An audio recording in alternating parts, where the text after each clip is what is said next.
À présent avec une lycéenne lorraine qui participera du 22 au 27 janvier prochain en Allemagne et en Pologne aux commémorations de la libération des camps de concentration survenus il y a 70 ans. Laurent Parisot, Thierry Gannet l'ont rencontré. Élève de terminale au lycée Marguerite de Verdun, Lucille s'est plongée très tôt dans la Seconde Guerre mondiale. L'histoire familiale est passée par là, un grand-oncle maquisard, et peut-être aussi le fait de vivre dans une région marquée par les conflits du XXe siècle. Quand on habite à Verdun, on connaît par cœur la Première Guerre mondiale, le devoir de mémoire, on sait ce que ça veut dire.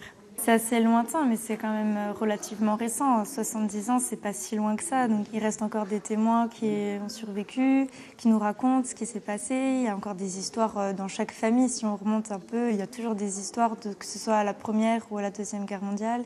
On m'en a raconté d'ailleurs des histoires de ma famille, de mon entourage. Et donc l'intérêt, il reste là. Germaniste, très engagée dans les combats contre la xénophobie, l'antisémitisme et le racisme, Lucille a été sélectionnée par le Centre mondial de la paix de Verdun pour participer à des rencontres avec 79 autres jeunes allemands, français et polonais, et ce dans le cadre des 70 ans de la libération des camps de concentration et d'extermination. Le 22 janvier prochain, elle sera à Berlin pour participer à des tables rondes organisées par le Bundestag, le Parlement allemand, suivront un déplacement à Cracovie et dans les camps d'Auschwitz. On va pouvoir en discuter avec beaucoup d'Allemands ou de Polonais. Et c'est vrai que j'ai déjà eu l'occasion d'en parler avec d'autres jeunes Allemands. Et c'est vrai qu'avec eux, maintenant, tout est transparent. Ils n'ont plus aucun complexe à en parler. Ils en parlent librement. Donc c'est sûr que c'est toujours intéressant de parler de toute cette période de l'histoire avec eux. Et ça permet d'apporter pour nous, Français, un autre regard sur notamment l'actualité. Un échange que Lucille relaiera auprès des lycéens lorrains dès son retour.